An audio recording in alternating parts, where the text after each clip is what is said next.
नवंबर 1947 दिन था बकरीद का। जगह थी दिल्ली की जामा मस्जिद। मौलाना अब्दुल कलाम आजाद देश के मुसलमानों से मुखातिब थे। वो मौलाना आजाद जिनके बारे में गांधी जी ने भी लिखा, मुझे खुशी है कि मौलाना के साथ काम करने का मौका मिला है। जैसे ही उनकी इस्लाम में श्रद्धा, वैसा ही अटूट उनका देश प्रेम है। वो कांग्रेस के सबसे महान नेताओं में से एक है।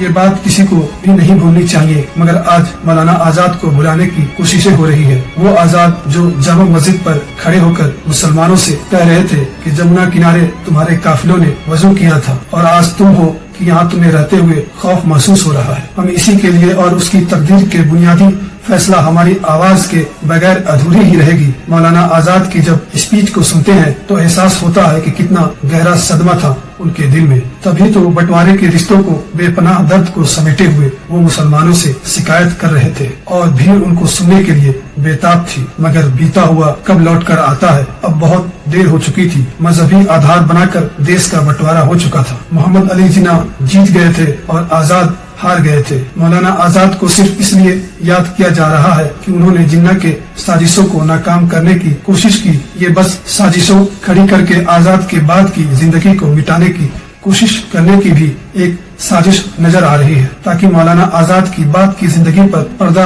पड़ा रहे और आजादी की जंग में मुसलमानों के योगदान को सुनने दिखाने की मदद मिले। यही वजह है कि आज NCERT किताबों से मौलाना आजाद जैसे स्वतंत्रता सेनानी का नाम हटाने की कोशिशें हो रही है। लेकिन सच को कुछ वक्त के लिए दबाया जा सकता है, लेकिन हमेशा के लिए नहीं। मौलाना आजाद अपनी शुरुआती जिंदगी से ही एक हिंदुस्तान का ख्वाब सजाए हुए थे और उसी ख्वाब को पूरा करने के लिए अंग्रेजों से बगावत कर बैठे। आजाद अफगान उलमाओं के खानदान से ताल्लुक रखते थे, जो बाबर के दौर में इराक से भारत आए थे। उनकी मां अरबी मुल्क की थी और उनके पिता सैयद मोहम्मद खैरुद्दीन फारसी थे। मोहम्मद खैरुद्दीन भारतीय स्वतंत्रता सेनानी के पहले आंदोलन के समय 1857 में कोलकाता छोड़कर मक्का चले गए। वहां उनकी शादी शेख आलिया बिनते मोहम्मद से हुई। अब्दुल कलाम 11 नवंबर 1888 को सऊदी अरब के मक्का में ही पैदा हुए। इसके बाद मोहम्मद खैरुद्दीन 1890 में भारत लौट आए। जब आजाद 11 साल के थे तब उनकी मां का देहांत हो गया। आजाद बचपन से ही ज़हीन थे। उन्होंने उर्दू, फारसी, हिंदी, अरबी और अंग्रेजी भाषाएं सीखी। 13 साल के थे जब उनकी शादी हुई। उस वक्त तक एक शायर और एक पत्रकार भी थे। किस्मत उन्हें सियासत में ले आई। उन्होंने लिखा, क्यों असीरे गेसुए खम दारे कातिल हो गया, हाय क्या बैठे बिठाए तुझको ए दिल हो गया, कोई नाला कोई गिरिया कोई बिस्मिल हो गया, उसके उठते ही दिगर गुए रंगे महफिल हो गया, इंतजार उस गुल का इस दर्जाए किया गुलजार में, नूर आखिर दीदाए नरगिस का जाहिल हो गया, उसने तलवारें लगाई ऐसे कुछ अंदाज से, दिल का हर अरमा फिदाए दस्ते कातिल हो गया, कैसे मजनू तवस्सुल बढ़ गया जब नज्द में, हर बबूला दस्त का लैलाए महफिल हो गया, ये भी कैदी हो गया आखिर कमंदे जुल्फ का, ले असीरों में तेरे आज शामिल हो गया, ले असीरों में आजाद आज शामिल हो गया। आज कैसे पत्रकारिता बेईमान हो चली है, उसे मौलाना आजाद से सबक लेना चाहिए। उन्होंने महसूस किया कि अंग्रेजी सरकार आम आदमी का शोषण कर रही है। तब उन्होंने अंग्रेजी हुकूमत के खिलाफ बोलना शुरू किया। आजाद ने 1905 में बंगाल के विभाजन का विरोध किया और जो इंडिया मुस्लिम लीग की अलगावादी विचारधारा को खारिज कर दिया। ये अलगावादी सोच मौलाना आजाद के दिल को जख्मी कर रही थी। उन्होंने अपनी प्रगतिशील विचारों को देश भर में फैलाने के लिए साल 1912 में अल हिलाल नाम की एक साप्ताहिक अखबार निकाला। जब वो लोग आवाज बना तो देश विदेश तक चर्चाएं होने लगी। इससे अंग्रेजी हुकूमत के कान खड़े हो गए। उन्होंने अल हिलाल को बैन कर दिया। मौलाना आजाद को बंगाल से बाहर भेज दिया। 4 साल बिहार के रांची में कैद रहे। इसके बाद आजाद ने फिर से एक साप्ताहिक पत्रिका शुरू की, नाम रखा अल बलग। 1916 में फिर से मौलाना आजाद को गिरफ्तार कर लिया गया और ये पत्र का भी बैन कर दिया गया और लोगों की आवाज बने जुनून उनको आजाद के संघर्ष में ले गया। वो अंग्रेजी हुकूमत के खिलाफ मुस्लिम युवकों और क्रांतिकारी आंदोलनों के लिए उत्साहित करने लगे। साथ ही हिंदू मुस्लिम एकता को मजबूत बनाने में भी जुट गए। बंगाल, बिहार और मुंबई में उनकी क्रांतिकारी गतिविधियों को देखकर कांग्रेस नेताओं का विश्वास उनमें जग गया। साल 1930 में मौलाना आजाद को सबसे कम उम्र में कांग्रेस के अध्यक्ष बन गए थे। चौथे दशक में 5 साल तक की फिर वही पार्टी के अध्यक्ष ही उन्हीं उम्मीद में उन्हें अध्यक्ष बनाया गया था और उन्होंने ऐसा किया भी। मगर दूसरी तरफ उनकी रुकावट बनकर खड़े हो रहे थे मोहम्मद अली जिन्ना। आजाद के लिए अंग्रेजी हुकूमत तो बड़ी चुनौती थी, लेकिन मुसलमान को कांग्रेस के साथ जोड़े रखना भी कम चुनौतीपूर्ण नहीं था। जिन्ना मजहबी करवाहट देश के अंदर घोलने लगे थे। आजाद कांग्रेस के बड़े मुस्लिम लीडर थे, लिहाजा जिन्ना नहीं चाहते थे कि उनके अलावा कोई और मुसलमान की नुमाइंदगी करे, कोई और मुसलमान का रहबर बने। इसलिए उन्होंने कोई ऐसा मौका नहीं छोड़ा जहां वह मौलाना आजाद को अपमान करने की कोशिश न की हो।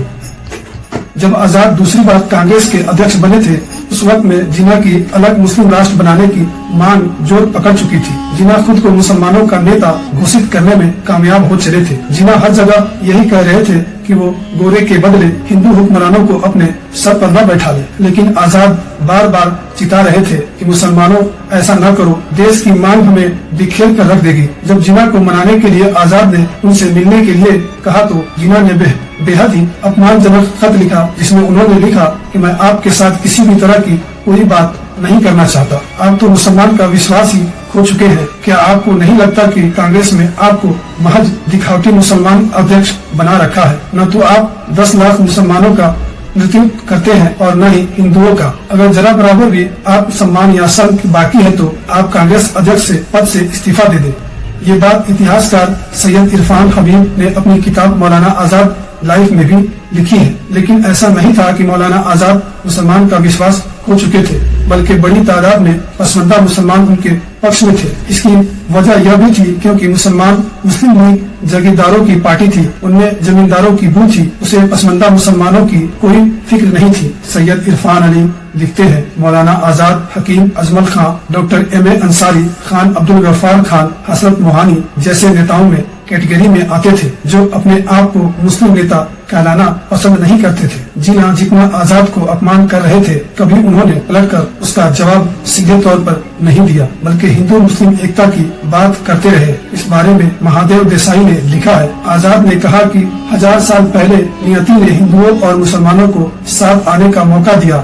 हम आपस में लड़े जरूर, लेकिन सगे भाइयों में भी लड़ाई होती है। हम दोनों के बीच मतभेदों पर जोर देने से कोई फल नहीं निकलेगा, क्योंकि दो इंसान एक जैसी ही तो होते हैं। शांति हर समर्थक को इन दोनों के बीच समान पर जोर देना चाहिए। मौलाना आजाद का मानना था कि जिन्ना जब से कांग्रेस से अलग हुए थे, तब से ही वो अलग थलग पड़ते जा रहे थे, मगर गांधी जी का उनके पीछे बेवजह दौड़ना उन्हें राष्ट्रीय फलक पर ले आया। मौलाना आजाद अपनी किताब इंडिया विंस फ्रीडम में लिखते हैं, जब उन्होंने कांग्रेस का दामन छोड़ दिया था तो वह अपनी राजनीतिक महत्व खो चुके थे, लेकिन गांधी जी की बदौलत उन्हें फिर से भारतीय राजनीति में एंट्री का मौका मिल गया। मुसलमान का एक बड़ा वर्ग जिन्ना को शक की निगाह से देखा था, लेकिन जब गांधी जी उनके पीछे दौड़ रहे थे तो वह उसी वर्ग के लिए, जिन्ना के लिए सम्मान परखने लगा। गांधी जी ने ही सबसे पहले अपने खत में जिन्ना के लिए कायदे आजम का लफ्ज इस्तेमाल किया था, और जब ये खत जिन्ना को मिला तो फौरन ही अखबारों में छपवा दिया गया। मुसलमान को लगा कि जब गांधी जी ही जिन्ना को कायदे आजम पुकार रहे हैं तो जरूर उनमें कोई खास बात होगी। जब 1944 में गांधी जी जिन्ना से मिलने जा रहे थे, उसी वक्त भी मौलाना आजाद ने चेताया था कि वो बड़ी गलती करने जा रहे हैं, जिसका जिन्ना फायदा उठा सकता है। और हुआ भी ऐसा ही। सिर्फ गांधी जी ने ही नहीं, बल्कि एक तरफ से नेहरू भी जिन्ना को अपने मंसूबे पूरे करने में मदद की थी। 1937 के चुनाव में आजाद को जिम्मेदारी दी गई थी कि वो राज्यों में कांग्रेस की सरकार बनवाए। आजाद ने उत्तर प्रदेश विधानसभा में मुस्लिम लीग के 2 सदस्यों को, खलीकुज्जमा और नवाब इस्माइल खां को कांग्रेस कैबिनेट में शामिल होने का न्योता दिया और उन्होंने कबूल कर लिया। और इधर नेहरू बिदक गए, कहा कि सिर्फ एक ही सदस्य को कैबिनेट में जगह दे सकते हैं, लेकिन एक सदस्य के लिए मुस्लिम लीग राजी नहीं हुई और यह गठबंधन होते होते रह गया। यहाँ जिन्ना को मौका मिल गया जब कांग्रेस को मुसलमानों के खिलाफ दिखाया जा सके। आजाद ने अपनी किताब इंडिया विंस फ्रीडम में इस बारे में लिखा, नेहरू की वजह से जिन्ना लीग के उत्तर प्रदेश घटक का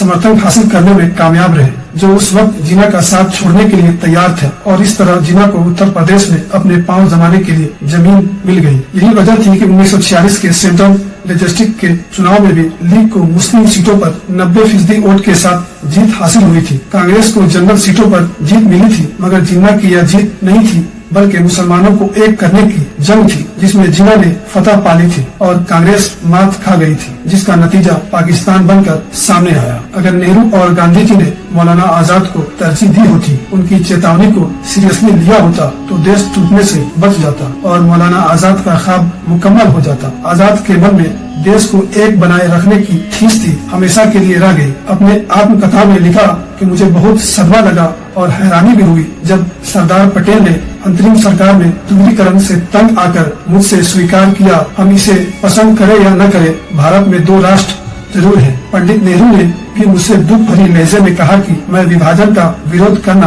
बंद कर दूं। इसके बाद 31 मार्च 1947 को गांधी जी की मुलाकात मौलाना आजाद से हुई। इस मुलाकात के बारे में आजाद ने लिखा, गांधी जी ने विभाजन के बारे में मुझे कहा कि सरदार पटेल ही नहीं, नेहरू भी अब हथियार डाल चुके हैं, क्या तुम मेरा साथ दोगे या तुमने भी अपना इरादा बदल लिया है? मैंने जवाब दिया कि विभाजन के खिलाफ इतना मजबूत विरोध मेरा कभी नहीं रहा जितना आज है। आप ही अब मेरी आखिरी उम्मीद हो। अगर आप भी इस विभाजन को मान लेते हैं तो ये देश की हार होगी। इस पर गांधी जी ने भी कहा कि मेरे लाश से ही कांग्रेस विभाजन स्वीकार करेगी। लेकिन जब 2 महीने बाद गांधी जी ने मेरी जिंदगी का सबसे बड़ा झटका मुझे दिया और कहा अब विभाजन को नहीं रोका जा सकता। सबसे हारने के बाद स्वतंत्रता का यह सेनानी एक देश का टूटा हुआ ख्वाब दिन में समेटे हुए 23 अक्टूबर 1947 को जामा मस्जिद की तरफ चला। वहाँ देश का मुसलमान उनका बेसब्री और बेचैनी से इंतजार कर रहा था। मौलाना आजाद ने अपना भाषण शुरू किया।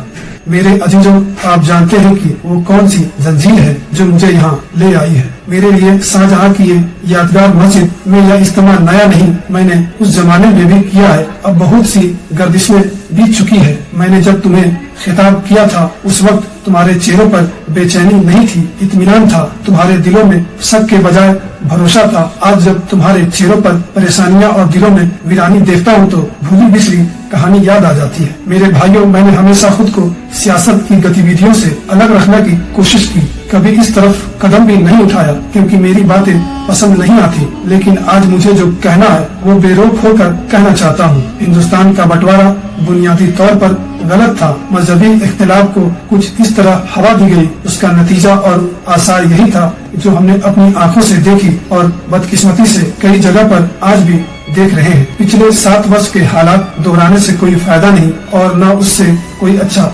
नतीजा निकलने वाला है। अजीजों, तब्दीलियों के साथ चलो। ये न कहो कि इसके लिए तैयार नहीं थे, बल्कि तैयार हो जाओ। सितारे टूट गए हैं लेकिन सूरज तो चमक रहा है। उसे किरण मांग लो और उसे अंधेरी राहों में बिछा दो। जहाँ उजाले की सख्त जरूरत है, यह उनके भाषण के कुछ अंश है। रिसर्च करिए और मौलाना आजाद को पढ़िए, तब आपको पता चलेगा कि कितनी रोशन ख्याल थी उनकी शख्सियत। उनके ख्यालों को क्यों नहीं लोगों तक पहुंचाना चाहिए। साल 1952 में हुए संसदीय चुनाव में मौलाना आजाद उत्तर प्रदेश की रामपुर सीट से चुनाव जीते। भारत के पहले शिक्षा मंत्री थे। उन्होंने ही भारतीय प्रौद्योगिकी संस्थान यानी कि Indian institute of technology IIT और विश्वविद्यालय अनुदान आयोग का स्थापना करने का श्रेय जाता है। 1953 में संगीत नाटक एकेडमी, 1954 में साहित्य एकेडमी और ललित कला एकेडमी की स्थापना की। 19 फरवरी 1958 की वो घड़ी जब मौलाना आजाद बाथरूम में टांगों में आई चोट की वजह से, इससे पहले भी वो 2 बार बाथरूम में गिर चुके थे, लेकिन इस बार कमर की हड्डी टूट गई। इस चोट की वजह से उभर नहीं पाए और फिर 3 दिन बाद ही 22 फरवरी 1958 को मौलाना आजाद ने इस दुनिया से हमेशा के लिए अलविदा कह दिया। तो दोस्तों, ये थी मौलाना आजाद की कुछ अनसुनी कहानियाँ। और आप चाहते हैं कि दूसरे किसी स्वतंत्रता सेनानी के ऊपर ये वीडियो बनाए तो आप हमें कमेंट बॉक्स में जरूर बता सकते हैं। अगर वीडियो आपको पसंद आई हो तो हमारे चैनल को सब्सक्राइब कर दें और बेल आइकन को भी प्रेस कर दें और फेसबुक पे